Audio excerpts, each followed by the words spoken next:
ಕರ್ನಾಟಕ ರಾಜ್ಯ ಟ್ರಾವೆಲ್ ಮಾಲೀಕರ ಸಂಘದಿಂದ ಇವತ್ತು ಪ್ರಧಾನಮಂತ್ರಿಗಳಿಗೆ ನಾವು ಒಂದು ಮನವಿಯನ್ನು ಕೊಟ್ಟಿದ್ದೇವೆ. ಮುಖ್ಯವಾಗಿ ಮನವಿಯಲ್ಲಿ ಮೊನ್ನೆ ದಿವಸ ಹೈದರಾಬಾದ್ನಲ್ಲಿ ನಡೆದಂಥ ಸಭೆಯಲ್ಲಿ ಪ್ರಧಾನಮಂತ್ರಿಗಳು ಹಲವಾರು ಸೂಚನೆಗಳನ್ನು ಸಾರ್ವಜನಿಕರಿಗೆ ಕೊಟ್ಟಿದ್ದಾರೆ. ಅದರಲ್ಲಿ ಮುಖ್ಯವಾಗಿ ಅಂತಾರಾಷ್ಟ್ರೀಯ ಪ್ರಯಾಣಗಳನ್ನು ಕಡಿಮೆ ಮಾಡಿ, ಗೋಲ್ಡ್ ಪರ್ಚೇಸ್ ಕಡಿಮೆ ಮಾಡಿ ಅಂತ ಹೇಳುವಂಥದ್ದನ್ನು ಕೂಡ ಹೇಳಿದ್ದಾರೆ. ನಾವು ಅದನ್ನೆಲ್ಲವೂ ಕೂಡ ಸ್ವಾಗತಿಸ್ತೀವಿ. ಪರ್ಯಾಯವಾಗಿ ವರ್ಕ್ ಫ್ರಮ್ ಹೋಮ್ ಮಾಡಿ ಅಂತ ಹೇಳುವಂಥ ಒಂದು ಮಾತನ್ನು ಹೇಳಿದ್ದಾರೆ. ಆಮೇಲೆ ಕಾರ್ ಪೂಲಿಂಗ್ ಅನ್ನು ಬಳಕೆ ಮಾಡಿ ಅಂತ ಹೇಳಿದ್ದಾರೆ. ನಾವು ಈ ವಿಷಯದಲ್ಲಿ ಕೇಂದ್ರ ಸರ್ಕಾರಕ್ಕೆ ವಿಶೇಷವಾದಂಥ ಮನವಿಯನ್ನು ಮಾಡಿದ್ದೀವಿ.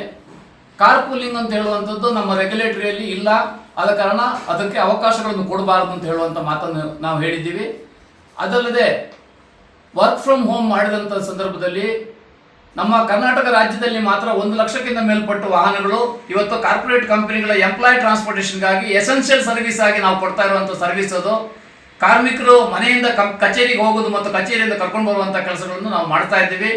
ಇದಕ್ಕಾಗಿ ನಾವು ಬ್ಯಾಂಕ್ಗಳಲ್ಲಿ ವಿಶೇಷವಾಗಿ ಲೋನ್ಗಳು, ಟ್ರಾನ್ಸ್ಪೋರ್ಟ್ ಡಿಪಾರ್ಟ್ಮೆಂಟಲ್ಲಿ ರಹದಾರಿಗಳನ್ನು, ಅದಕ್ಕಾಗಿ ಚಾಲಕರನ್ನು, ಅದಕ್ಕಾಗಿ ಸೂಪರ್ವೈಸರ್ಗಳನ್ನು ನಾವು ನೇಮಕ ಮಾಡಿಕೊಂಡಿದ್ದೀವಿ. ಇವಾಗಷ್ಟೇ ಕರೋನಾದಿಂದ ಚೇತರಿಕೆ ಕಾಣುವಂಥ ಈ ಉದ್ಯಮಕ್ಕೆ ದಯಮಾಡಿ ಅಂಥ ಆದೇಶಗಳನ್ನು ಮಾಡಬೇಡ.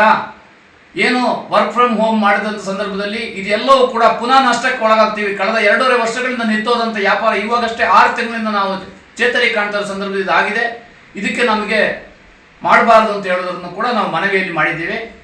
ಎರಡನೇದಾಗಿ ನಮಗೆ 66 ದಿವಸಗಳಿಂದ 70 ದಿವಸಗಳಿಂದ ಅಂತಾರಾಷ್ಟ್ರೀಯ ವಿಮಾನಗಳು ಬರುವಂಥ ಸಂಖ್ಯೆ ಕಡಿಮೆ ಆಗಿದೆ. ಅರಬ್ ರಾಜ್ಯಗಳಿಂದ ಬರುವಂಥ ಪ್ರವಾಸಿಗಳು ಕಡಿಮೆ ಆಗಿದ್ದಾರೆ. ಇದರಿಂದ ಆಗ್ಬಿಟ್ಟು ಪ್ರವಾಸೋದ್ಯಮ ಕ್ಷೇತ್ರಕ್ಕಾಗಿ ಚೇತರಿಕೆಗಾಗಿ ವಿಶೇಷವಾದಂಥ ಲೋನನ್ನು ಕೇಳಿದ್ದೇವೆ. MSME ಮೊರಟೋರಿಯಂ ಸಿಸ್ಟಮ್ ಅನ್ನು ಕೇಳಿದ್ದೀವಿ. ಇಂಟ್ರೆಸ್ಟ್ ಫ್ರೀ ಲೋನನ್ನು ಕೇಳಿದ್ದೀವಿ.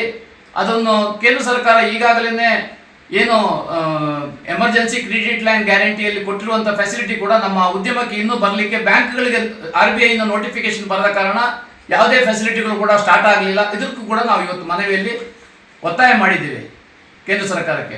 ಧನ್ಯವಾದಗಳು. ರಾಧಾಕೃಷ್ಣ ಹೊಳ್ಳ, ಕರ್ನಾಟಕ ರಾಜ್ಯ ಟ್ರಾವೆಲ್ ಮಾಲೀಕರ ಸಂಘ ಅಧ್ಯಕ್ಷ. ಇನ್ನಷ್ಟು ಹೆಚ್ಚಿನ ಮಾಹಿತಿಗಾಗಿ ಸಪ್ತರ್ಷಿ ಟಿವಿ ಕನ್ನಡ ಯೂಟ್ಯೂಬ್ ಚಾನೆಲ್ ಅನ್ನು ಸಬ್ಸ್ಕ್ರೈಬ್ ಮಾಡಿಕೊಳ್ಳಿ.